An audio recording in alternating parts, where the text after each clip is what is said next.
webinar series, which mostly consisted of Indigenous scholars and people within the federal government that use Indigenous knowledge. And so the presentations consisted of what is Indigenous knowledge, understanding the federal guidance on engaging with Indigenous knowledge.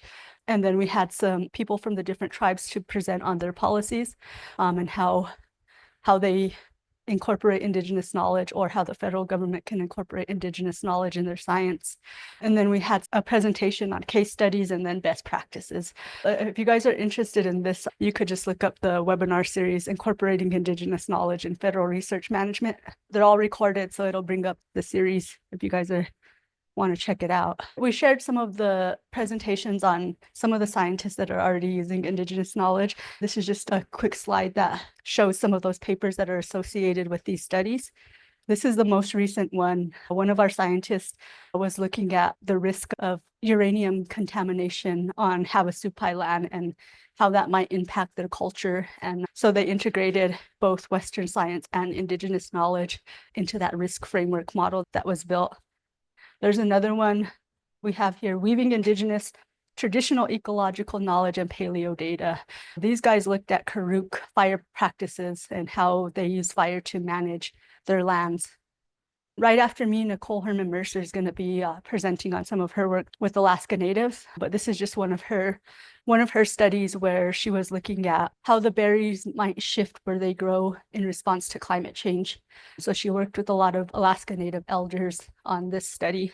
This is a study done in Hawaii. One of our scientists was working with Hawaiian natives, looking at how Indigenous conservation strategies can help with the birds in their area. Last year, once the Department of the Interior guidance was released, the USGS leadership team established the Elevating Indigenous Knowledge in USGS Science and Collaboration Working Group. So I'm one of the co-chairs on that group. And basically what the leadership wanted us to do was to lead the review of USGS policies and make recommendations wherever they think that they may be needed in order to more easily use Indigenous knowledge in our science. We have a lot of strict policies when it comes to publication and release of data. We had to really look into that and figure out what we were going to do within the confines of federal law. This group consisted of people from all across the Bureau, mission area and regional office members, scientists that work with tribes, center directors, Office of Tribal Relations, representatives from the Indigenous Knowledge DOI subcommittee, and USGS representatives from the Open Data Committee. All of these people were on the group, and we have different perspectives on the USGS policies. What we did early on in order to try to wrap our mind around both the USGS policies and the DOI policies that we have to abide by, we split up into subgroups, and each subgroup looked at a different topic. The topics that we selected were consent on the use of Indigenous knowledge, data sovereignty, publication of Indigenous knowledge, compensation of knowledge holders, and training needs for our USGS staff. After spending a year reviewing all of these policies and looking into DOI policy, Office of Tribal Relations policy, and the White House guidance, we made our recommendations to the USGS leadership. This is not an extensive list. We have a 30-page document that I tried to summarize in one slide. The first recommendation is that we ensure as USGS scientists and staff that we're gaining free, prior, and informed consent before we consider even using Indigenous knowledge in our science. That means not just getting permission from tribal leaders and Indigenous knowledge holders, but also notifying them of the extent of our data protections under federal law. FOIA is like our biggest hurdle. We have other policies that we could use to protect the data, but it's still not a guarantee that it won't get out there if we work with Indigenous knowledge. And then citing Indigenous knowledge or citing knowledge holders in publications as more than just personal communication. We put a list of recommendations on how to do that. The use of sensitive data labels so that anybody that interacts with this data, they know that you have to be careful with it. And if we don't have to release it, then we won't release it, or finding ways to aggregate the data so that sensitive information is not released. Equitable compensation of knowledge holders and the different types of mechanisms that we can use in the USGS to compensate knowledge holders.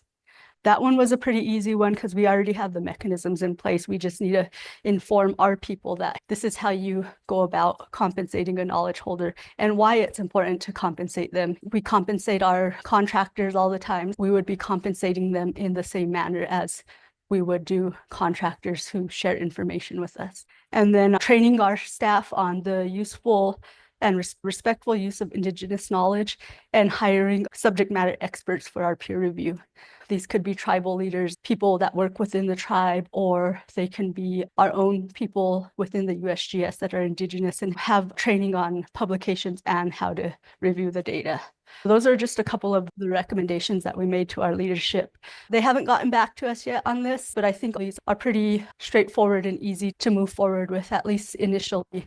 We're probably going to run into more problems later on. We'll handle that as we go, but that's where we're at right now. And that's all I have. Do you think there'll be any pushback from publishers or SPN for getting subject matter experts that are outside of the USGS or outside of academia? In our recommendations for subject matter experts, we're working with SPN and the BAO, the Bureau Approving Officials. Those are the people who both publish and review our information at the USGS. We're working closely with them to make sure that they're aware of Indigenous knowledge and how to use it. And then they're also aware that we need subject matter experts to verify the information. Have you seen some examples utilizing management plans and obligations rather than just like a big push of maybe collecting the knowledge, but then it just kind of sits almost in a repository and it's like actually utilizing the implementation? Yeah, that's one of our biggest things. We publish the information and put it out there, but the USGS doesn't manage any land or anything like that. But I could see, like I showed you that example of the birds, how that could be used in management of the land. The fire example too, how that can be used in the management of the land. But the unfortunate thing is that we publish this stuff and put it out there, but we don't get to make any decisions about how it's used.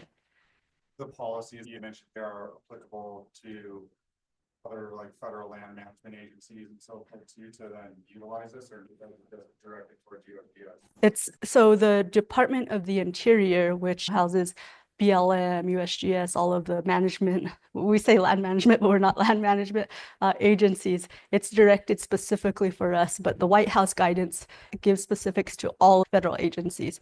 We fall under the Department of the Interior. And they said, hey, you guys need to look at your policies and revise them or update them in order to include Indigenous knowledge in decision-making and management practices. So we fell under that DOI policy. Each of the bureaus within the DOI is doing the same thing. I think we're leading though, but they're all going to have to, or they're all in the process of looking at their policies to better include Indigenous knowledge. I didn't put any New Mexico Pueblo examples. I don't know that we have any examples from New Mexico. I'm in the process of putting together a spreadsheet of case studies that use Indigenous knowledge from all of our DOI bureaus. I didn't see anything in there. They might be doing stuff in Bandelier, but I didn't find anything. The spreadsheet that I'm making is going to be shared across our bureaus for everybody to look at and see successful ways and sometimes unsuccessful ways of trying to use Indigenous knowledge. Our biggest goal is to make sure that Indigenous knowledge is on the same playing field as Western science.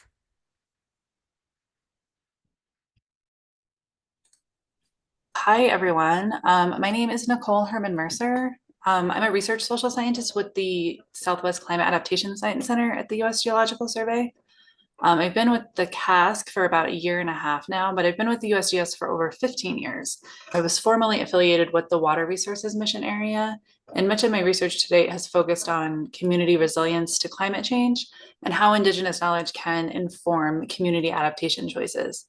Today, I'm going to talk about a project that's attempting to address both of these topics in Alaska. To start, I just wanted to talk a little bit about what Indigenous knowledge is. I heard a little bit of Shailene's presentation, so I know you've already been talking about Indigenous knowledge. It's been getting a lot of attention the past couple of years with both the release of the federal guidance on Indigenous knowledge, and then at the Department of the Interior, we have a new policy that was released just about 1 year ago in December of 2023. So there's a lot of different descriptions of Indigenous knowledge. I want to acknowledge that each tribal nation or Indigenous people may have their own description of Indigenous knowledge. But this is what we provide in the Department of the Interior policy, and it's consistent with the federal guidance. I'm just going to read it to you. Indigenous knowledge is a body of observations, oral and written knowledge, practices, and beliefs that are applied by Indigenous peoples to phenomena across biological, physical, cultural, and spiritual systems. Indigenous knowledge is developed by Indigenous peoples and has evolved over millennia and continues to evolve, but it may also have more recent origins. Indigenous knowledge includes insights that are based on evidence acquired through direct relationships with the environment, long-term experiences, extensive observations, and lessons and skills that are passed from generation to generation. Importantly, Indigenous knowledge is developed, held, and stewarded by Indigenous peoples, and is often intrinsic within customary or traditional governance structures and decision-making processes. And I also just wanted to reference this quote from Dr. Daniel Wildcat's book to really emphasize the relationship between Indigenous knowledge and the land. It says, Indigenous knowledge, as the ancient traditions of many peoples around the planet reminds us, reside in the land and the life that constitutes the ecologies in which we participate and dwells within the Earth's environments. So while Indigenous knowledge is a unique way of knowing and interacting with the world, it also shares many similarities with other scientific approaches, such as believing in a unified universe, valuing honesty and inquisitiveness, learning through empirical observations in natural settings, pattern recognition, repetition, inference, and making predictions. The insights that are created by Indigenous knowledge and other scientific approaches include understanding ecosystems, understanding the properties of objects and materials, and the cycles and changes in the earth and sky. The main differences between these two ways of knowing are related to the holism of Indigenous knowledge as opposed to the part to whole approach often taken in other scientific approaches.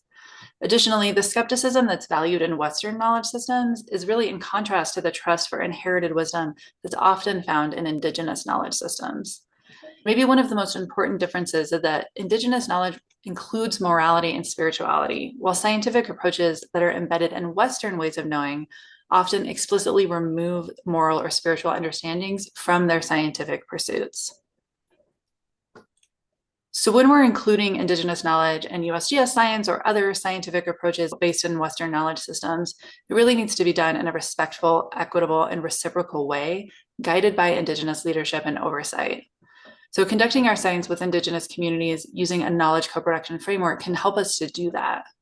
Knowledge co-production is really, at its foundation, the collaborative process of bringing several sources and types of knowledge together to address a defined problem and build an integrated understanding of that problem.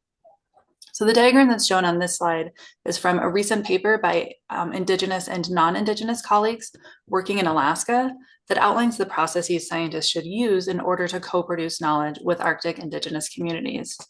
You can see that encircling all of these processes is equity.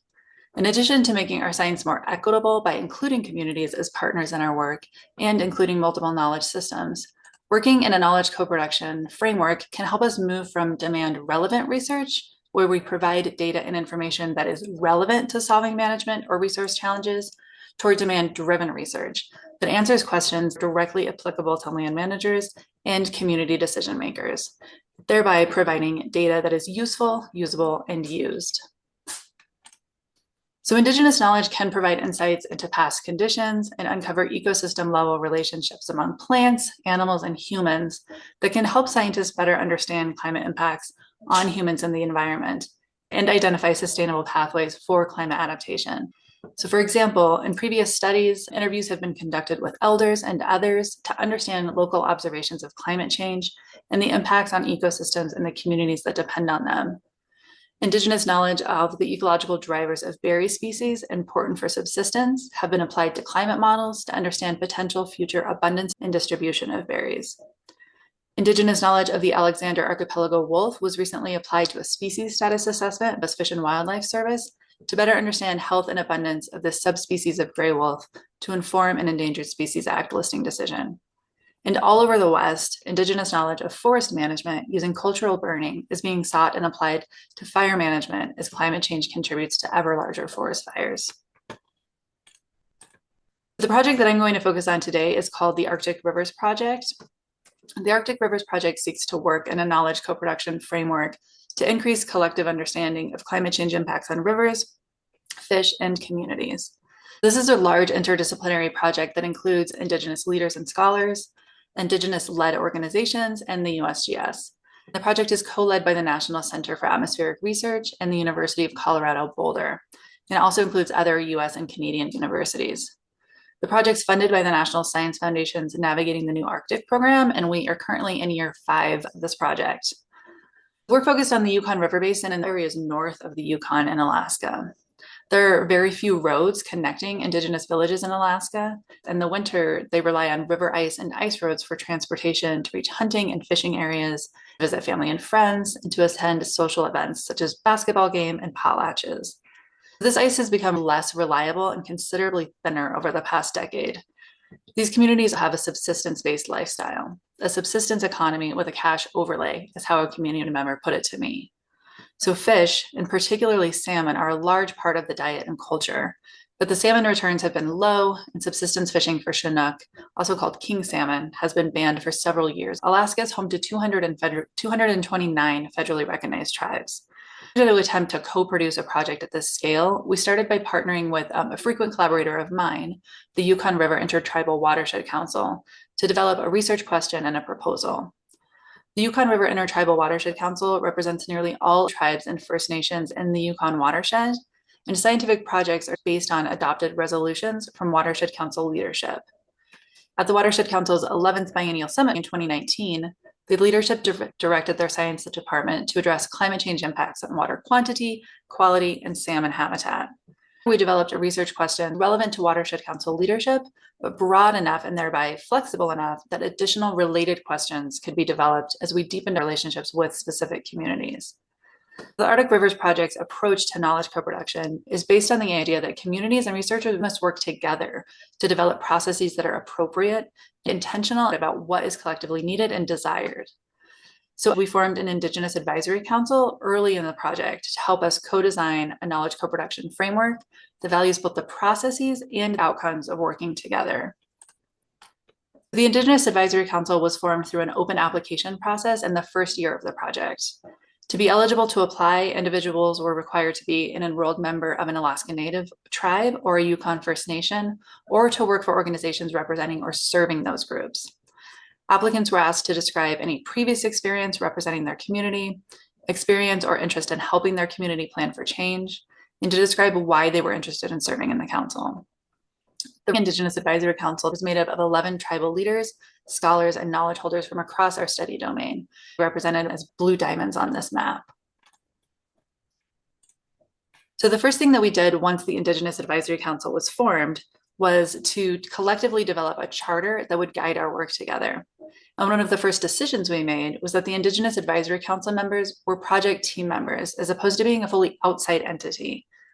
Once the charter was established and adopted, we turned our focus to co-designing knowledge co-production protocols. The co-production protocols were based on a literature review conducted by a student intern, summarized in a report, and a presentation to the Indigenous Advisory Council. After the presentation, we facilitated an interactive whiteboarding activity where council members added sticky notes of processes or activities they felt should be included in our project as part of knowledge co-production. Bringing all these sources together, we developed our protocols to guide the project, which were reviewed and adopted by the Indigenous Advisory Council and the rest of the project team. These protocols are divided into qualities of co-production for the project to embody and practices the project team can adopt that lead to practical actions specifically for our project. So with these co-production protocols in mind, and with the guidance of our Indigenous Advisory Council, we're attempting to do community-driven science across a really large study area that combines Indigenous knowledge and modeling. We have a large study team with scientists trained in anthropology, hydrology, atmospheric sciences, and biology, using a lot of different methods. So I'll talk about some of those methods on the diagram in a few minutes, but here I wanted to point out the modeling chain that our project is using. Our project has made significant enhancements to a regional climate model for the state of Alaska that includes a land surface model, the results from which feed into a stream flow model that allow us to model river temperature and river ice, which also feeds a fish bioenergetics model that calculates fish growth rates based on the availability of food and river temperatures. This modeling chain was envisioned from the start of the project. We use some of the other approaches shown in this slide to inform how the modeling was done. For example, to make the development of the regional climate model more community-driven, we administered a climate information survey. We emailed 226 surveys to community decision makers, such as tribal councils, city councils, and regional indigenous organizations, and asked open-ended questions that could help us make modeling decisions, which are typically made behind the scenes. Some questions were, what time frame should we model? Should our project 100 years into the future or just 30 years into the future? What emission scenario should we use? Do we plan for a reduction in fossil fuels or for things to stay the same? And then what global climate models to use? Regional models are derived from global climate models, and there are a lot of decisions that are made when selecting these global models. So while community decision makers may not have the expertise to identify the appropriate global climate model that should be used in the development of a regional climate model, understanding their concerns can help the modelers on our team select the global climate models that will produce the best information as it relates to those concerns. The survey asked questions about extreme events, subsistence resources, and environmental change as they related to 3 categories: access and abundance of subsistence resources, health and well-being of your community, and 3, the safety of your community. So for example, one of our questions was, when thinking about access to an abundance of subsistence resources, what extreme events are you concerned about? The responses to this survey then allowed us to calibrate our model to perform well in modeling for those events. So in an effort to engage more community members and community leaders on this project, we held an Arctic River Summit in Anchorage, Alaska in December of 2022. The summit was attended by 85 people, more than half of whom identified as Indigenous and represented 38 Indigenous communities from Alaska and Canada. During the summit, we held breakout sessions to inform the stream and fish modeling. We asked community representatives to describe ice conditions and fish species of importance, and then to identify locations of concern and importance for both ice conditions and fish species on a map. The results from those breakout sessions were used to select river basins and fish species to focus the fish bioenergetics modeling on. The fish bioenergetics modeling uses the results from the stream temperature model to estimate growth rates based on physiological factors that are dependent on the temperature and availability of food, which can also be temperature dependent. So now as we're coming to the end of the project, we're working to pull everything together by developing storylines of change. To develop storylines, we're taking what we learned from the Arctic River Summit, applying it to our models, and then taking what our models tell us and combining it with community perspectives of change and Indigenous knowledge of ecosystems identified during workshops and interviews to develop storylines of change, with the goal of really making the model data and information more tangible and useful for communities. So we've just started this process. In July, our team conducted workshops in the villages of Elam, St. Mary's, and Aniak. The photo on this slide is from one of the workshops held in St. Mary's. During these workshops, we asked participants to share their memories of extreme weather and environmental events and the impacts those events had on them and their community. This winter, our team's going to return to these same villages and conduct unstructured interviews to learn more about how the community adapted to these events in the past and learn Indigenous knowledge that can help us better understand the impacts of potential future changes. These are the preliminary model results for the village of St. Mary's from the project's regional climate model and stream temperature model presented to the workshop participants in July. They've highlighted the preliminary results for precipitation. Annually, precipitation may increase by 7.5%, but snowfall may decrease by 14%, with rainfall increasing 21% and snowpack decreasing by 31%. Findings from workshops and interviews will allow us to put these percentages in context. For example, previous studies have documented Indigenous knowledge that tells us that berries are negatively impacted when there's less snow covering the ground. So while we can't say for sure that the abundance of berries will decline overall in St. Mary's, based on these findings, we can use information like this to begin thinking about how the community may adapt to fewer berries with this decrease in snowpack that's projected. We've just completed the community workshops, and next we'll look to find these points of connection between the events and impacts that we heard about at the communities with the results of our climate, stream, and fish models. This winter, we're going to return to the communities, conduct unstructured interviews to really deepen our understanding of these events, how the community adapted, and learn relevant Indigenous knowledge. Finally, we'll synthesize these results and provide them to communities with an eye towards how past adaptation and Indigenous knowledge can inform future adaptation based on what we think the future will look like based on our modeling. To summarize, Indigenous knowledge can provide insight into climate change impacts, but appropriate processes are necessary when working with knowledge holders and including Indigenous knowledge in our science. One way to do that is to co-produce knowledge in a process guided by Indigenous leadership. In this way, we can include community perspectives and Indigenous knowledge to make climate projections and other scientific products more tangible to community decision makers and thereby more actionable. Thank you so much for inviting me to speak today. And I want to acknowledge the members of our Indigenous Advisory Council and other colleagues who have really participated to this project and influenced our thinking about how to do knowledge co-production. I'm happy to answer any questions with whatever time's left. Thank you.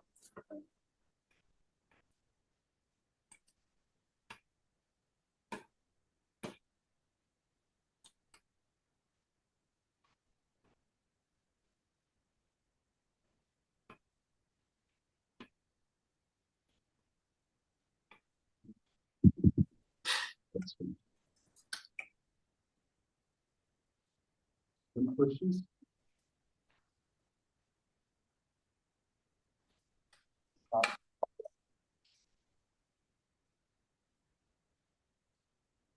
Thank you for the presentation. My question is that in your method and in your research, did you measure resilience and if yes, how did you plan to increase or invent the resilience by the community engagement method? Thank you. Thank you for that question. In this project, we have not measured resilience per se of the community. We are really focusing on more qualitative data and how we can use some of the resources and knowledge that the community already has at hand to say, here are some ways that given these future impacts that you have experience with adapting to previously, you may be able to adapt to those things in the future. And so that's how we're trying to think about increasing resilience, to understand what's happened in the past, how have you adapted to that, and then what tools do you have at your disposal to adapt in the future, or what tools might need to be developed.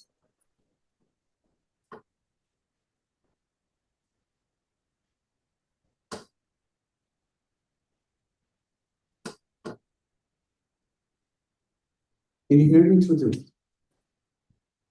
Hello?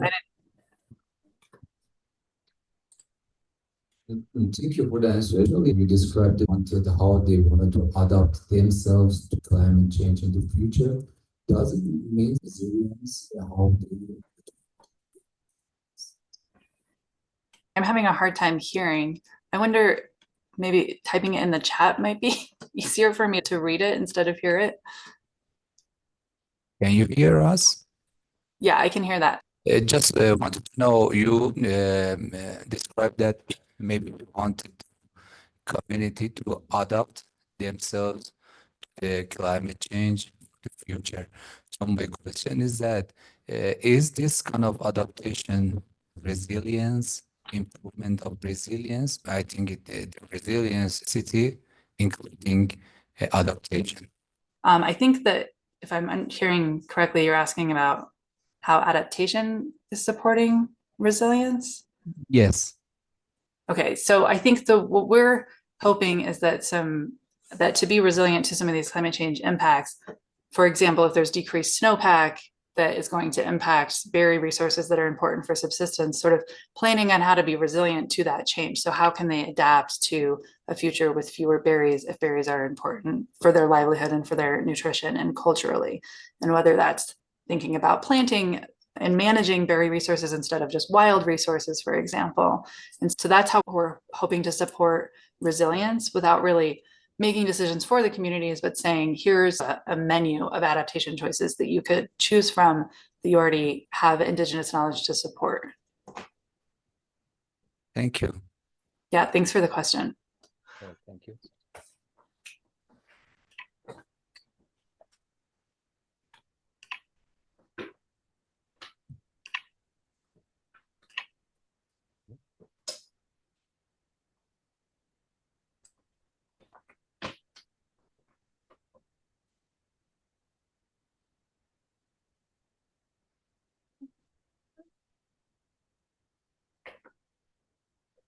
Hi, Nicole. Can you hear me?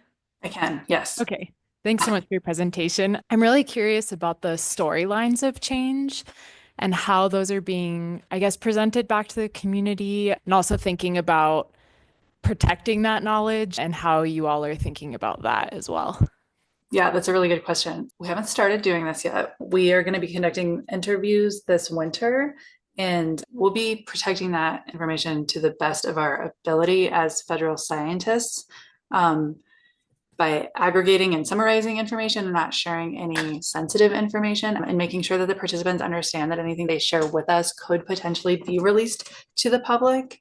That's one way we're trying to make sure folks are informed, and that they're not sharing anything sensitive with us. And we're not asking any sensitive information about like locations or things like that. Hopefully folks will be comfortable with all the information they share with us being released.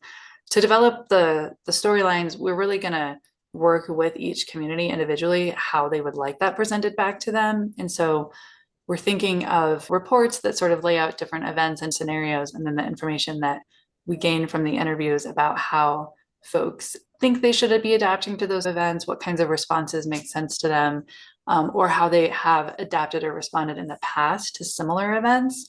But we're also thinking like a story map or something might be really cool. And we don't know yet. We're trying to leave that open-ended as part of the knowledge co-production process to say, how is this going to be most useful for you?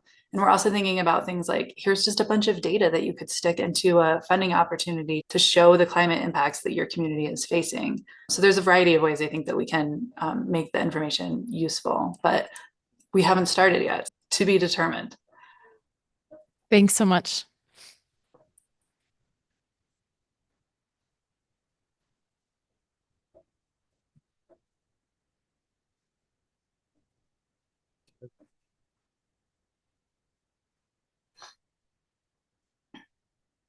Hi, thank you for your talk. Can you hear me?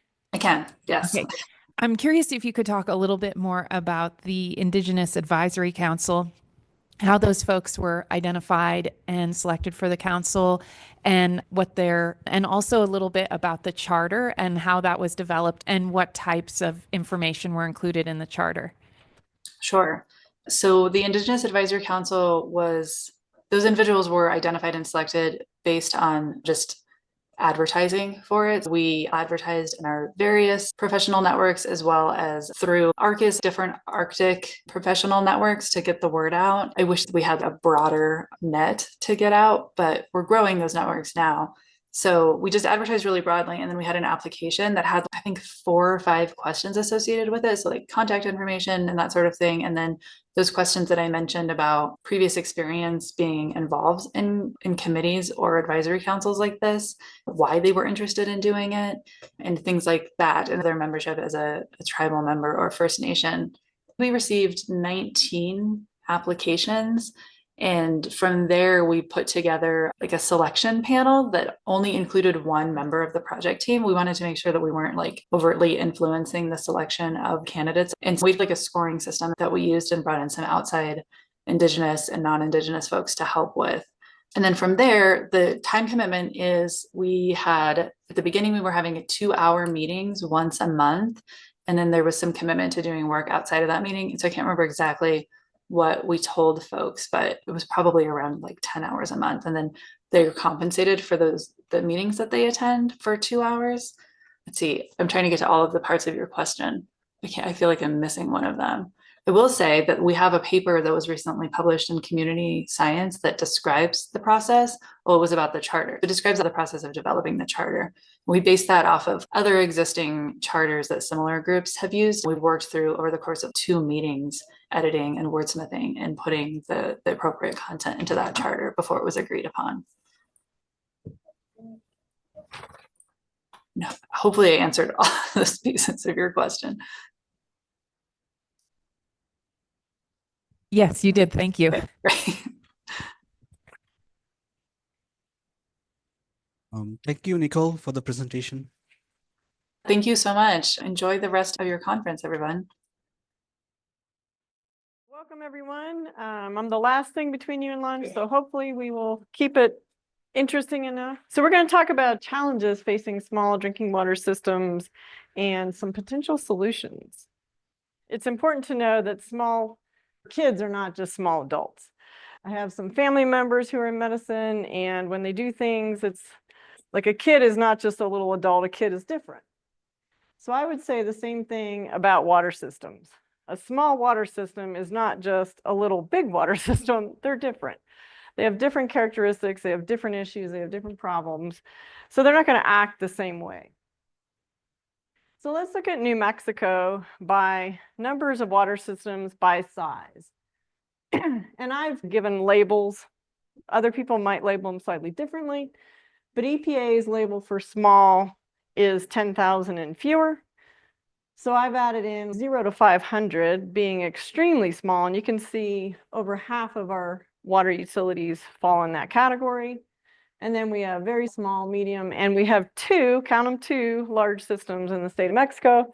That would be Albuquerque and Rio Rancho. So we do not have very many large systems in the entire state. So 94% of our water systems are what EPA would call small. So that is the vast majority of the systems. And if you remember, tons of those are less than 500 people that they're serving. And a lot of those are less than 100 or 150 people. So we're talking lots and lots of very small, very tiny water utilities. So how are the two different and similar? In similarities, a large system and a small system have to face the same regulations. There's not different rules that apply if you serve 50 people than if you serve the 500,000 or greater that Albuquerque serves. They have the same basic infrastructure. If you're a small system, a pipe is a pipe, a pump is a pump. It might be different sizes, but they're the same infrastructure that both types of systems will use. And minimum sizes apply. For example, if you want to do fire flow, you can't make the pipe less than 6 inches in diameter because the fire flow is not going to work. So I might say for my 50 people, I only need a 1-inch pipe. That is not going to work if I want fire flow. So the minimums are going to apply if you're a small or a big system. And they have to make decision-making types of things they have to do. And the customers want the same things. Huge similarity. A customer in a small town still wants safe water. They still want to know that their kids can drink it, they can feed it to their pets, that it's going to be there all the time. That doesn't change just because there's fewer people. On the differences side, there's a lot fewer resources in small utilities, dollars and people, time resources. Oftentimes the leadership is volunteer in these very small communities. So we're looking at volunteers who are giving of themselves and their time, some of them putting in tons of hours to make sure that water system is working. And as they don't get other volunteers, they're just putting on another hat. So they do 20 things, even though it's on a volunteer basis. They're going to face higher costs for supplies, equipment, infrastructure, because if you transport it to a place where not a lot of people live, it's going to cost a whole lot more money to do it. And it's harder to get customers to pay for water. The incomes may be lower, the unemployment higher, so getting people to pay the bills can be more of an issue. If a small percentage of Albuquerque or Rio Rancho customers doesn't pay, it's not really going to affect the utility that much. But if a same number or the same type of thing happens in a small system, but there's only 50, 60, 70 people, that's a huge difference. It's going to make a big difference for them. And it's hard to get leaders to want to charge for water. One side is getting people to pay, but the other side is getting people to charge. And it's hard in a small town where it's a lot of people, they're your friends or your relatives. You don't want to make them pay more for water. You understand the hardships they face, so that becomes an issue. The biggest one is economy of scale. It is less expensive to be dense and big than small and spread out. If you have a lot of people living in a dense area on a per customer, per household basis, it will cost you less to serve than if you have a few people spread out further. So that's just one of those things that's difficult to address, but it happens. And this does mean that all of these differences do mean that small systems are going to face technical, managerial, and financial challenges as they try to serve good water to their customers. On the technical side, understanding the technologies that they have, doing proper sampling, completing maintenance tasks, complying with regulations, all of these different things are going to make it harder for small systems to serve good water to their customers. You have to have spare parts around to run your system effectively. So when something breaks, you can put a new part or you can do your maintenance. And it's often just a bunch of junk thrown in a room somewhere. The smaller the system, the harder it is to have a good storage of spare parts. It becomes more inefficient because nobody remembers the part was on the shelf, so they go buy another one. So I don't know how many times if people actually dig in their stuff, oh, we have 3 of those. We didn't even know we had any. The middle picture is a small wastewater system. They had to meet standards for, this is not New Mexico, but this little system had to meet nitrogen and phosphorus limits. And they didn't have a clue how the system was supposed to work. It got designed, put into operation, but nobody ever explained exactly what was happening in the tanks. You had to have different oxygen levels in different tanks. They didn't understand the system. It wasn't working right. And that happens a lot when we get the more complicated technologies. If people don't understand how it's supposed to work, it's harder to operate. This case, this small system had an E. coli hit in their system. They needed to flush, but they didn't do the flushing properly, and the E. coli spread as opposed to being pushed out of the system. It got pushed into the system. So they actually had a worse problem than when they started. Sometimes when we don't understand how to do something, we might do it the wrong way. We also have managerial challenges, like how are we going to staff? How are we going to train people? How do we get professional services? How do we access funding? All these things that the governing group and the managing group has to do in a utility. And again, many times in small communities, we're dealing with volunteers. They may not be trained in water. They're just trying to do the best they can. So that makes it more difficult.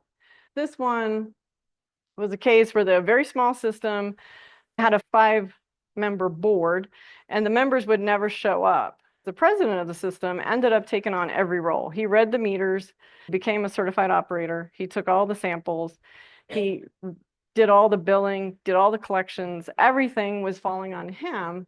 He didn't want to do it anymore. He got a neighboring system who agreed to take them on. They were going to merge with another small system, but he couldn't get the other members to show up to take the vote. So he was super frustrated, but he felt so compelled to serve his system water that he didn't give up. And I give him credit for that, but that's a reality sometimes they face. We have some small systems that can't get operators at any price. Some offer jobs at a very high salary, and nobody will take the jobs. We had the speakers this morning talking about workforce, and that's a real issue. How do we get people to come to small communities? How do we train folks within those communities to want the jobs? Because that's hugely problematic. We had another case, a small wastewater system went with its alternative collection and treatment system. It has never worked. For 8 years. They've been out of compliance because they selected the wrong technology. It was too complicated for this small system. They've tried all kinds of things, spent a ton of money, and nothing has worked. And another small system relied exclusively on volunteers because none of the community members wanted to pay water bills. They just figured that it was okay if the board members volunteered to do everything so that they could keep their costs low, which is really unfair to the people who have to be on the board. And it wasn't like they rotated through and everybody took their turn. It was these 5 people that had to do it forever so that everybody else could have lower water bills. We also face financial challenges, fewer customers to pay the bills, with fees that don't cover the cost of what they're supposed to cover, accessing funding again, managing grants and loans after you get the funding. All of those can be challenging. A couple of examples here. A small mobile home park faced arsenic contamination. So unfortunately, they were going to have to put in a treatment system. It was very expensive, about 35 mobile homes in the lot, very low income customers. And there was no way that it was ever going to work. There was no way they were going to get the system, even if we got 100% grant, which is difficult with a mobile home park, to put the system in. There was no way they could keep up the maintenance costs. And sad part of that story is they literally ended up moving enough customers out, because if you're less than 15 connections and 25 customers, you're no longer a public water system. So you don't face regulations. So it didn't solve the problem of the people drinking arsenic water. It only solved the regulatory problem. A sad solution. The middle picture there, this small system charged fees for shutoffs and reconnects when customers didn't pay. But when we looked at the fees, they didn't even come close to covering their costs. So we're charging like $10 and it was costing them about $50 to actually do the shutoff and reconnects. And so it was like, wait a minute, this customer didn't pay and you're eating the cost of doing the action. That makes no sense. We said either quit turning them off because you're losing money or charge them the fee that it costs to do it. And then we had one, this was one of my favorite stories. This small system had a leader who told all the customers, I won't raise your rates even by $1. They had to do a big infrastructure project. They couldn't do it because there was no way to get him to agree to raise the rates. So their rates were already super low. Nobody was going to give them money without them raising the rates. So they really were at an impasse for several years because he wouldn't raise rates, but they needed to do this project. So we have to get some understanding of rates do need to tie to what it costs for the service. We have been doing work in small communities for quite some time. I've been out training for, I don't know, about 30 years now. And in the past, about 20 years, we started asking systems what their number one concerns were. So out of all those technical, managerial, financial concerns, what are the top ones? So these are the top 6 that came up in the order they came up. So aging infrastructure, need for financial resources, water loss, debt concerns, workforce, and increasing rates. So these are the kinds of things that water systems really point out as their biggest issues, even though they face all of those concerns that we talked about. And then a new thing that's come up in the last few years is the idea of cybersecurity. And then after we've had some of the attacks in 2011, or not 2011, was it 2011? Anyway, whenever the big terrorist attacks came, we started thinking of physical security, but more recently it's been these cyber attacks. So it's been cybersecurity. So trying to think through what does a small utility have to do? Interestingly, many small utilities in New Mexico are well protected because they're not on the internet at all. But there's a lot push to move them into SCADA systems, which are electronic data transfer, and get them more electronically attached, which is going to change the cybersecurity picture. So we're going to have to think about those kinds of things. And then physical security matters. I couldn't even tell you how many water utilities where the fence is down, there's a hole underneath.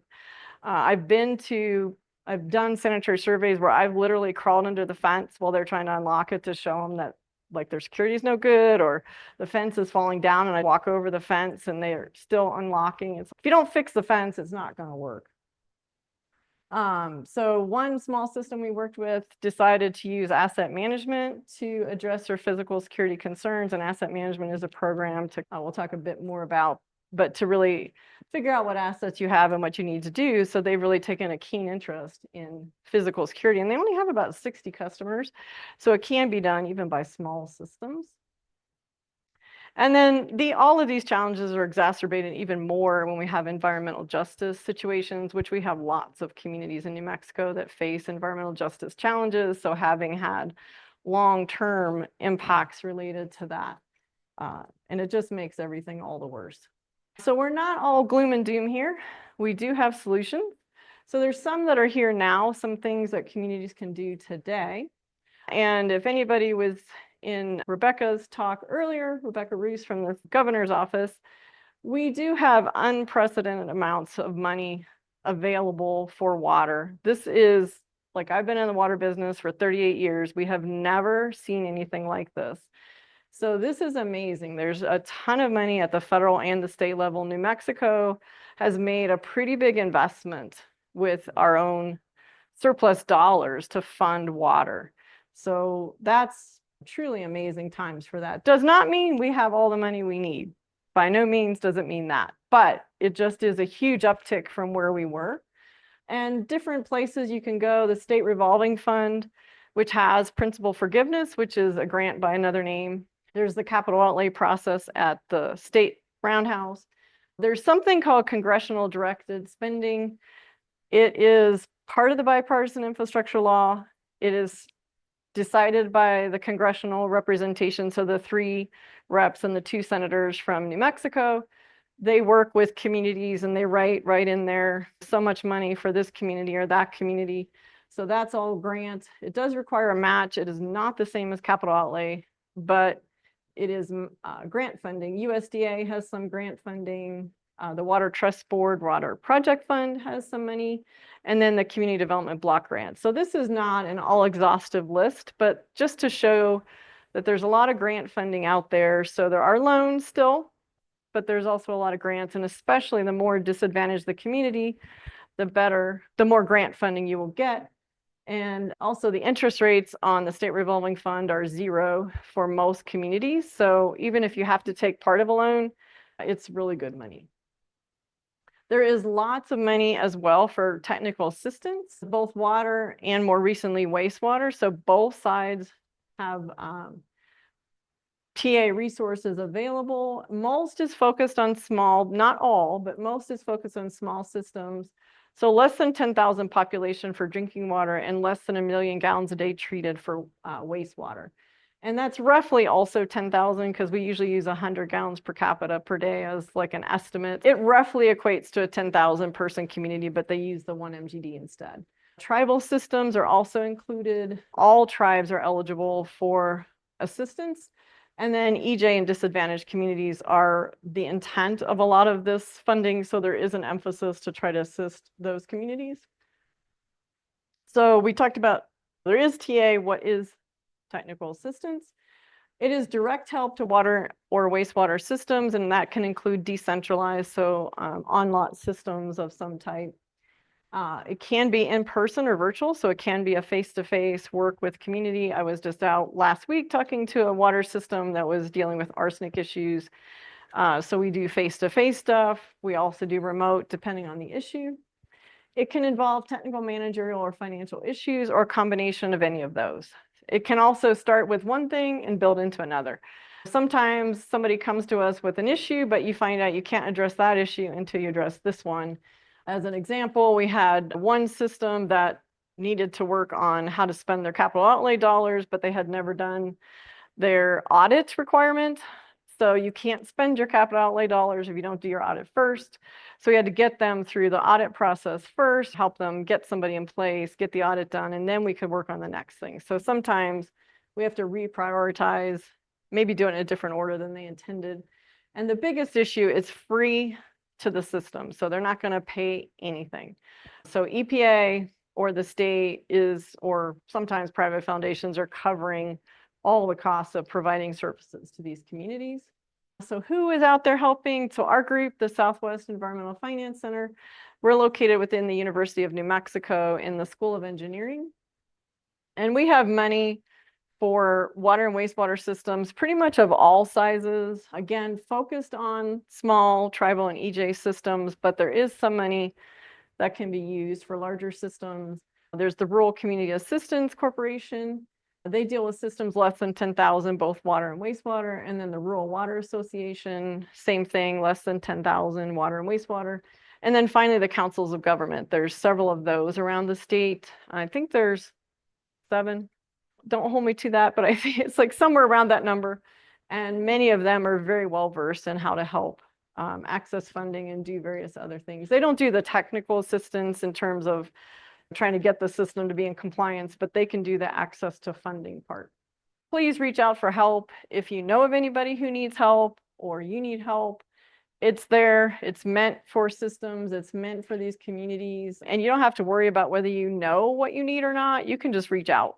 We can help you figure out what you need. That is not the problem. The only thing you have to do is reach out and contact somebody, and we can do the rest with no problem at all.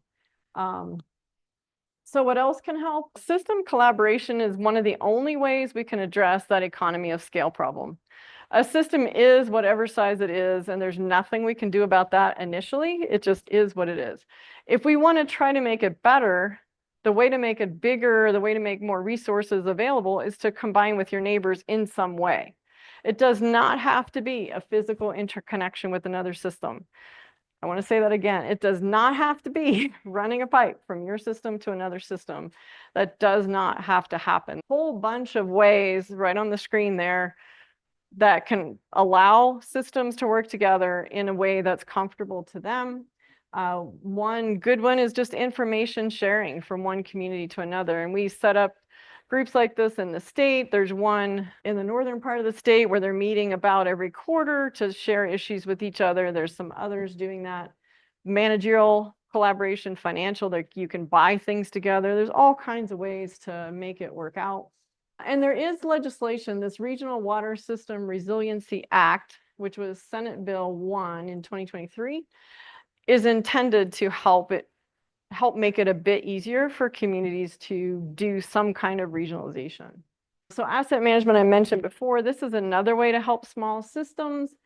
It's a series of 5 core concepts that really goes through what assets do you have, what do you want them to do, which ones are the most critical to doing those functions for your customers, how do you ensure they're going to do their jobs over their lifespan, and how do you pay for it. So there's 5 core concepts. And the basic premise is to get you out of the idea that just because we've always done something that way doesn't mean we have to do it that way, to open people's minds to creating greater opportunities for efficiency. And it turns out it's way easier to do asset management in a small community than a large. I've worked with both, very large communities down to very small. And most people say, oh, small communities can't do it. Yeah, you can. Once you know where your assets are, once you know what you have, once you know which ones are most important, it makes your life so much easier and so much more efficient that even though you still have the small workforce, it's easier to do the work. So that's another tool we have. Understanding non-revenue water, some people call it water loss. It's actually more correctly termed non-revenue water. So the idea is that what goes out comes out somewhere. So it's going someplace. Some of it is not where we want it to go, it's leaking. Some of it is where we want it to go. Some of it is not being paid for. So we know it's going somewhere, but we're not paying for it. So sometimes when you see in the paper, this system has a 40% water loss, that's not really water leaking from the pipe. That's water they're not getting paid for. So some of it might be leaking, but some of it is just nobody's paying for it. So we got to make sure that we read those things with a grain of salt, because it's less likely that just 40% of the water is just leaking into the ground. That's probably not what's happening.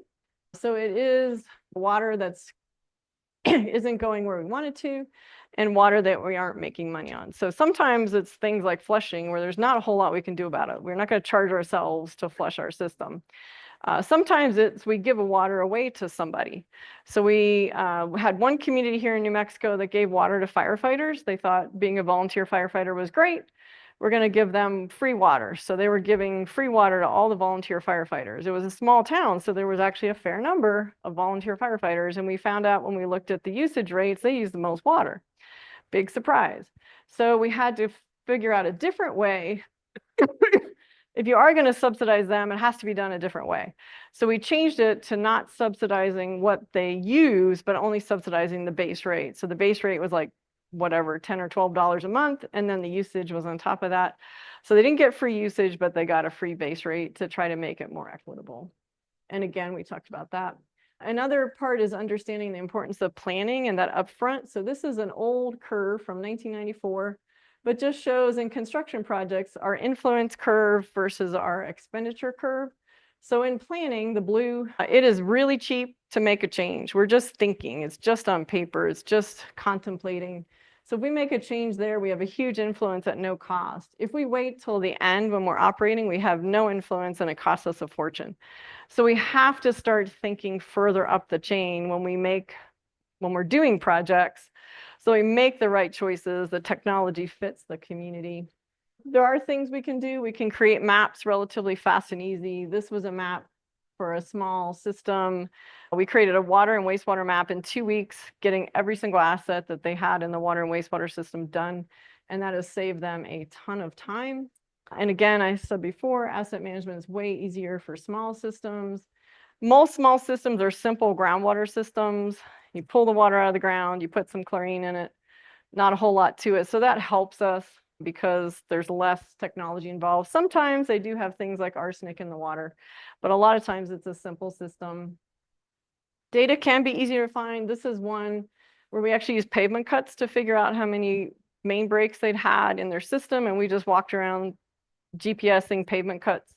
So you never know what you're going to find yourself doing. This is another one where we use break data to alert that system. They thought they had replaced all the pipe because it was all 75-year-old 6-inch cast iron pipe. But it turns out there's only 2 pipes that needed replaced, a few that needed to be watched in that blue circle, and the rest were fine. So we saved them millions and millions of dollars by not taking our project to replace all the pipe at once. So just finishing up, we need to think about a few things. We fund infrastructure that's new stuff, but we don't fund operation and maintenance. So you won't find a federal or state agency writing you a check to pay for the operator, to pay for maintenance, any of that stuff. They're only going to buy you new stuff. The truth of the matter is we're subsidizing by these grants that we're giving for infrastructure, and we're subsidizing it in the most expensive way you can possibly subsidize by new stuff. The costs are skyrocketing for new stuff. It would be cheaper for us to figure out a better way to subsidize through better O&M than infrastructure. So that's a conversation we probably need to have at some point. And we need to make partnering easier and better, because that's going to be a solution that's really going to help. And then I brought up the Albuquerque-Bernalillo County Water Utility Authority down here. They did not do that willingly. There were legislation passed to create the Albuquerque-Bernalillo County Water Utility Authority because there were issues between the city and the county that the county really wanted to resolve. At the beginning, there were a lot of people who did not like it, the city of Albuquerque probably being on the top of the list. But I think now, looking back, you would have a hard time finding naysayers. It has turned out to be very helpful to the city-county sort of coordination, the water, the wastewater, all of that. So maybe we need to think a bit more about, do we need to pressure some of these groups who would have trouble coming together? I don't know, but it did work in that case. Small systems do face challenges. There is help available. It's important to reach out and use the help that's there. And we have lots of resources available. It's not just our center, but we partner with a lot of other universities and other entities that have resources available. So if we can't do it, we'll bring somebody else in who can. So if you are facing issues, please reach out.